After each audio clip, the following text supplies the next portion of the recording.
तो guys Robert Kiyosaki जो कि rich dad poor dad book के ऑथर हैं, वो हमको अपनी बुक में ये बताते हैं कि बचपन में उनके दो फादर्स थे। आप कुछ गलत मत समझिए, एक उनके रियल फादर थे जिनको वो पुअर डैड कहते थे और एक उनके दोस्त माइक के फादर थे जिनको वो रिच डैड कहते थे। रॉबर्ट उन दोनों को रिच डैड पुअर डैड इसलिए कहते थे क्योंकि उन दोनों का माइंडसेट और सोचने का तरीका एक दूसरे से बिल्कुल अलग था। जैसे कि उनके पुअर डैड उनसे कहते थे कि रॉबर्ट, पैसों का होना हर मुसीबत की जड़ है, वहीं उनके रिच डैड उनसे ये कहते थे कि रॉबर्ट, पैसों का ना होना ही हर मुसीबत की जड़ है। पुअर डैड कहते थे कि बेटा अपनी लाइफ में खूब पढ़ाई लिखाई करो ताकि तुमको एक अच्छी जॉब मिल पाए। वहीं रिच डैड ये कहते थे कि बेटा पढ़ाई लिखाई करो ताकि तुम एक बड़ी कंपनी खोल पाओ जिससे तुम बाकी लोगों को जॉब दे सको। पुअर डैड ये कहते थे कि किसी ऐसी चीज़ के बारे में सोचो भी मत जिसको तुम अफोर्ड ना कर पाओ। वहीं रिच डैड उनसे ये कहते थे कि अगर तुमको कोई भी चीज़ चाहिए तो ये सोचो कि तुम उसको कैसे अफोर्ड कर सकते हो। रॉबर्ट के पास सबसे बड़ा एडवांटेज यही था कि उनको दोनों तरह की एडवाइसेस एक साथ ही सुनने को मिल जाती थी एंड जो एडवाइस उनको ज़्यादा पसंद आ जाती थी उसी को वो फॉलो किया करते थे। अब एक दिन रॉबर्ट जब 9 साल के थे तो उनकी क्लास के कुछ अमीर स्टूडेंट्स ने एक पिकनिक ऑर्गेनाइज की, लेकिन उसमें रॉबर्ट को इन्वाइट नहीं किया गया क्योंकि वो एक गरीब घर से थे। इस बात से रॉबर्ट को बहुत बुरा लगा। वो फ़ौरन अपने पुअर डैड के पास गए जो कि उनके रियल डैड थे। उनसे उन्होंने जाकर ये पूछा कि डैड, अमीर कैसे बना जा सकता है। ना पुअर डैड ने ये सुनते ही उनकी तरफ देखा और उनसे ये पूछा, बेटा तुम अमीर क्यों बनना चाहते हो। तो रॉबर्ट ने जो उनके साथ स्कूल में हुआ वो सब बताया, पर फिर भी पुअर डैड ने उनके इस क्वेश्चन का जवाब नहीं दिया क्योंकि उनको खुद ही इस सवाल का जवाब पता ही नहीं था।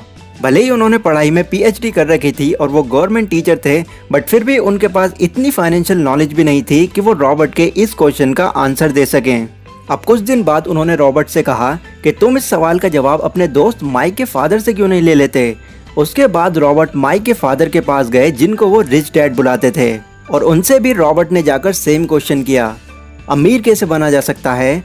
फिर उनके रिच डैड ने उनको ऐसे ऐसे लाइफ लेसन सिखाए जिनको फॉलो करके वो अमीर और ज़्यादा अमीर होते चले गए। और इन्हीं सब बातों को रॉबर्ट ने इस बुक में लेसन वाइज मेंशन किया है, जिनमें से पहला लेसन ये है कि rich people don't work for money, money work for them. एक ऐसा फेयर सर्कल जो मैक्सिमम लोग बहुत पुराने टाइम से फॉलो करते आ रहे हैं, जो कि कुछ ऐसा है कि स्कूल से पास आउट हो जाने के बाद एक अच्छे कॉलेज में एडमिशन लो ताकि तुमको एक अच्छी डिग्री मिल सके और इसी अच्छी डिग्री के थ्रू तुमको एक अच्छी जॉब मिल सके। वहाँ तुम 30 से 40 साल तक काम करो और रिटायर हो जाने के बाद गवर्नमेंट के पैसों से मज़े लो। इस सर्कल को रॉबर्ट कियोसाकी रैट रेस कहते हैं, जिसको 80% लोग फॉलो करते हैं और एक नॉर्मल लाइफ जीते हैं। बट रॉबर्ट कियोसाकी के रिच डैड उनको ये बताते हैं कि अगर तुमको एक अमीरों वाली लाइफ जीनी है जिसमें तुम पैसों के लिए काम ना करो बल्कि वहाँ पर पैसा तुम्हारे लिए काम करे, तो तुमको इस रैट रेस से बाहर निकलना ही पड़ेगा। क्योंकि अगर जिंदगी भर तुम सिर्फ दूसरों के लिए कमाते रह जाओगे तो तुम अपने लिए कुछ नहीं कर पाओगे। फिर उम्र निकल जाने के बाद तुम्हारे पास पछताने के सिवा और कुछ नहीं बचेगा। दूसरों के लिए अगर तुम काम कर भी रहे हो तो सिर्फ पैसा कमाने के लिए नहीं, उस काम को सीखने के लिए करो। इन सभी बातों को रॉबर्ट ने अपने माइंड में फिक्स कर लिया और इन्हीं को फॉलो किया। फिर आगे चलकर उन्होंने एक ऐसी कंपनी की स्टार्टिंग की जिससे वो अमीर भी बन पाए और दूसरे लोगों को जॉब देने के लिए हायर भी कर पाए। Lesson number 2, financial literacy. अगर आप अपने पुराने टाइम में कौन बनेगा करोड़पति देखते थे तो आपको सुशील कुमार तो ज़रूर याद होंगे, जिन्होंने साल 2011 में KBC के अंदर 5 करोड़ रुपए जीते थे। लेकिन 4 साल बाद यानी कि साल 2015 में जब उन्हीं सुशील कुमार को दोबारा से आइडेंटिफाई किया गया तो ये पता चला कि अब वो इतने गरीब हो चुके हैं कि उनका 3 वक्त का खाना खाना भी मुश्किल हो पा रहा है और ना ही उनके पास कोई भी जॉब है। रीज़न, उनके पास जनरल नॉलेज तो बहुत थी पर उनके पास फाइनेंशियल नॉलेज नहीं थी। इतना ज़्यादा पैसा मिल जाने के बाद भी वो ये नहीं समझ पाए कि इससे और ज़्यादा पैसा कैसे बनाया जा सकता है। उन्होंने बिना सोचे समझे अपनी जॉइंट फैमिली के लिए एक आलीशान घर खड़ा कर दिया जिसमें उनके मैक्सिमम पैसे खर्च हो गए और जो बाकी बचे हुए पैसे थे वो उस घर के बन जाने के बाद खर्च हो गए। हाँ, हो सकता है अब कुछ लोग ये सोच रहे हों कि इसने तो बेवकूफ़ी की है, मैं होता तो करोड़ों के अरबों बना देता। बट ये काम इमेजिन करना जितना आसान है उतना ही रियलिटी में मुश्किल भी है। और यही बात रॉबर्ट के रिच डैड भी उनको सिखाते हैं। पैसा आने के बाद हमारे अंदर लालच पैदा होना शुरू हो जाता है। हम उन चीज़ों को खरीदने का मन बनाकर रखते हैं जिनको हम इंजॉय कर सकें, और ये लालच आना बिल्कुल नॉर्मल है। आप ये नहीं कह सकते कि ये लालच मुझे नहीं आना चाहिए।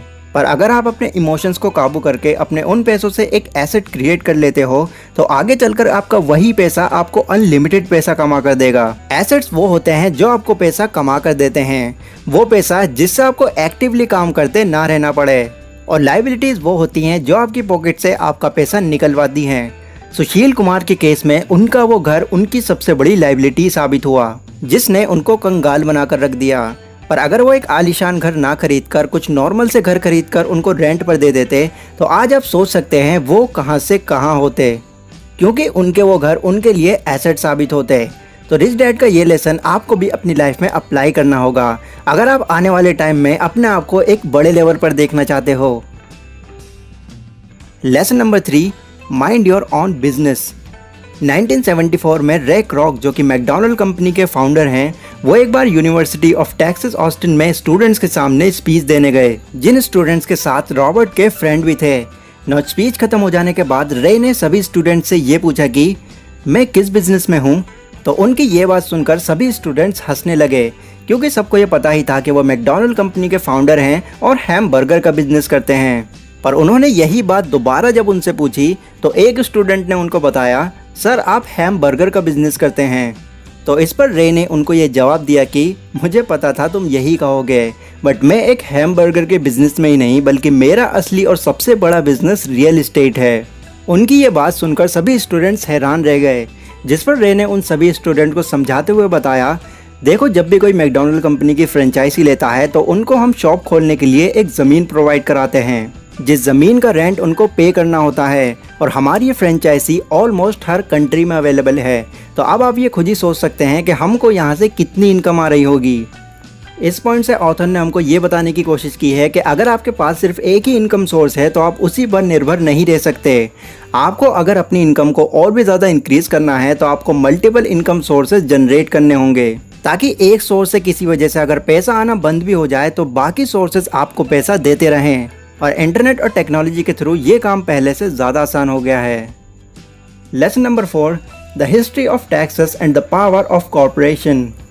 टैक्सेस की अगर हिस्ट्री उठाकर देखें तो टैक्स की शुरुआत ऐसे हुई थी जब गवर्नमेंट ने मिडिल क्लास के लोगों को ये समझाने की कोशिश की थी कि ये जितने भी अमीर लोग हैं उनसे हम टैक्स की फॉर्म में पैसे वसूल करेंगे, जिससे आपको फ़ायदा होगा, आपको जॉब्स दी जाएंगी और ज़रूरी सुविधाएँ भी। अब मैक्सिमम लोग इस बात पर राज़ी हो गए और उन्होंने टैक्स के फेवर में ही वोट दिया। पर यह गेम कुछ ही टाइम बाद उन्हीं पर उल्टा पड़ गया। जब गवर्नमेंट के पास टैक्स का पैसा जमा होने लगा तो गवर्नमेंट ने एम्प्लॉयज़ हायर करना शुरू कर दिए और उन एम्प्लॉयज़ को सैलरी के रूप में वही टैक्स का पैसा दिया जाने लगा। अब अपनी कंट्री को और ज़्यादा डेवलप करने के लिए गवर्नमेंट ने उन्हीं अमीर लोगों को कॉन्ट्रैक्ट देने शुरू कर दिए और टैक्स का जितना भी पैसा अमीर लोगों से वसूल किया गया था उनको वो उस कॉर्पोरेशन के थ्रू वापस मिलने लगा और गवर्नमेंट के पास फिर से कुछ नहीं बचा। तो गवर्नमेंट ने और ज़्यादा टैक्स वसूल करने के लिए अमीर लोगों के साथ साथ गरीब और मिडिल क्लास लोगों से भी टैक्स लेना शुरू कर दिया। अब इससे अमीर तो कॉर्पोरेशन के थ्रू टैक्स से बचते चले गए, पर गरीब और मिडिल क्लास लोगों को सारा टैक्स भरना पड़ता रहा। एंड सेम यही सिस्टम आज तक भी चलता आ रहा है। आज जो भी बड़ी बड़ी कंपनीज के फाउंडर हैं वो सबसे पहले पैसा अर्न करते हैं, फिर उसको खर्च करते हैं और फिर जो पैसा बचता है उससे टैक्स भरते हैं। वहीं गरीब और मिडिल क्लास लोग पैसा कमाते हैं और फिर कमाते ही टैक्स भरते हैं और फिर जो पैसा बचता है उसको खर्च करते हैं। तो इसीलिए ऑथर के रिच डैड उनको यही सिखाते हैं कि अगर तुमको इस टैक्स से एक लीगल तरीके से बाहर निकलना है तो अपनी फाइनेंशियल IQ को इंक्रीज़ करते रहना ज़रूरी है।